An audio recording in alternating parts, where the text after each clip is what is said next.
So a few weeks ago, I watched every cybersecurity stock on the market drop together in unison on the same day. And I'm not talking like a bad quarter, I mean like an across-the-board collapse.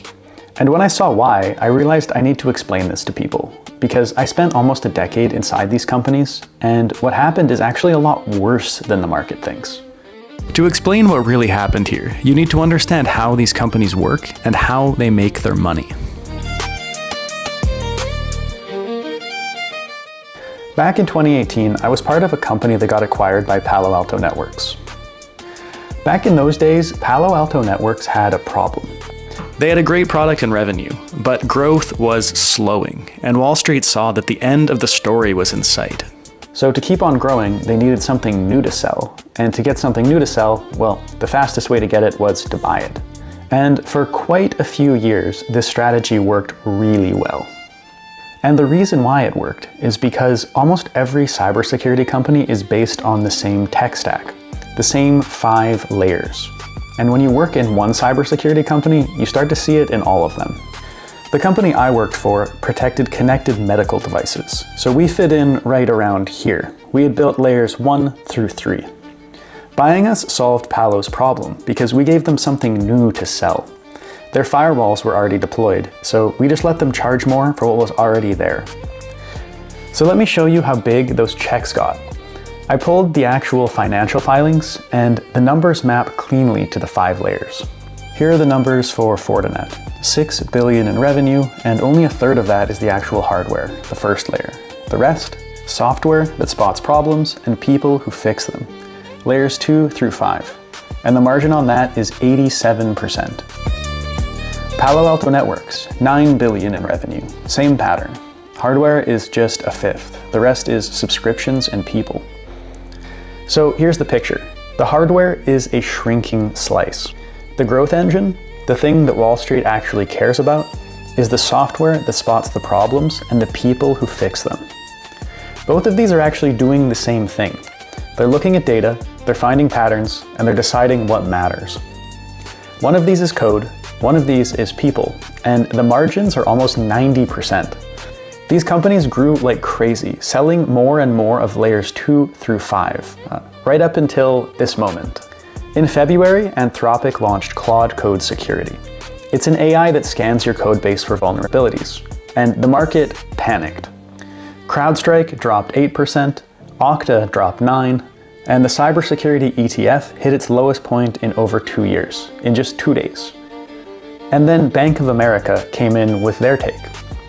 AI tools mainly affect code scanning platforms, cannot yet replicate full end-to-end security platforms. And look, they're partially correct. Anthropic showed code scanning, and that's what they reacted to. But these are financial analysts, not security engineers. What they don't see is how far the same technology reaches when you point it at the rest of the stack. Code scanning is just one part of application security, and application security is just one part of this. This is what those companies are selling into. Every single one of these runs on the same 5 layers. Software to watch and enforce, and people to investigate. And this entire stack can be replaced with off-the-shelf software and hardware, and frontier AI models. Let me show you how. So I want to prove this to you by focusing in on operational technology security. The systems that run power grids, water treatment plants, oil refineries. It's the most specialized, most expensive, hardest to staff corner of the security market. The fewest people know how to do it, and the tools cost the most money. To show you how this works, I built my own in my home lab. All right, so here is a real OT network that I built in my home lab. So this device here is simulating a PLC in a water treatment plant. So it has a valve up here you can see is either in the open or the closed state. It has a digital readout indicating the tank level, which you can see here, 55% is mirrored over here on my computer, which also shows 55%. It's all connected and monitored via this switch, and I am mirroring the traffic onto my PC using a software called Malcolm. So let's show how this works. Let's just open the drain valve. You can see it switched to the open state. The drain light is now on. The tank value is decreasing. Let's close that up.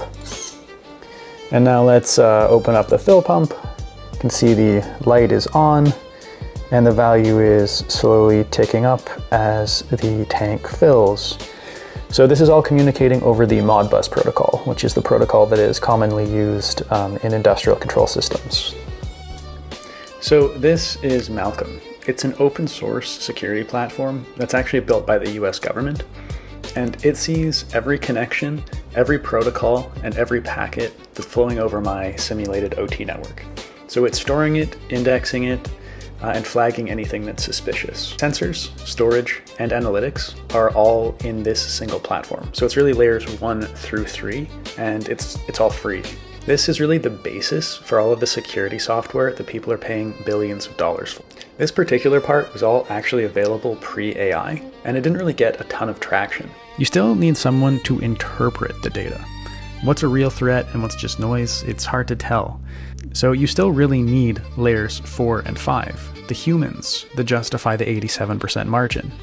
Those layers 4 and 5, what goes beyond this product, that's what Bank of America said AI tools could not replace. So let's show AI replacing that. All right, so I pointed Claude Cowork to my Malcolm instance, and I asked it the same kind of questions that a CISO might get from a board or from an insurance company. So the first thing they're gonna wanna know is, what's on my network? Perfect, 2 devices. All right, the next thing every CISO wants to know is their level of risk. So let's just ask Claude Cowork to do that right now. Perform a risk assessment of my OT network.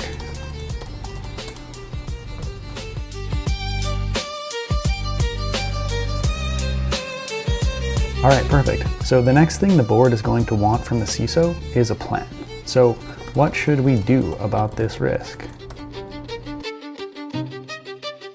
All right, so what did this get us? Well, we have an inventory of all of our devices, we have a risk assessment, and we have a plan to fix all of that risk.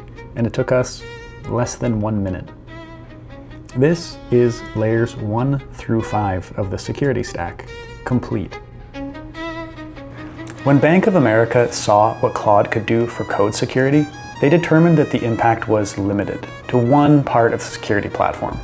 But what I just showed you, this affects the rest of the platform too. Remember how Palo Alto Networks grew through acquisitions? Each one answered a different question. Is my cloud secure? Are my apps secure? Are my medical devices secure?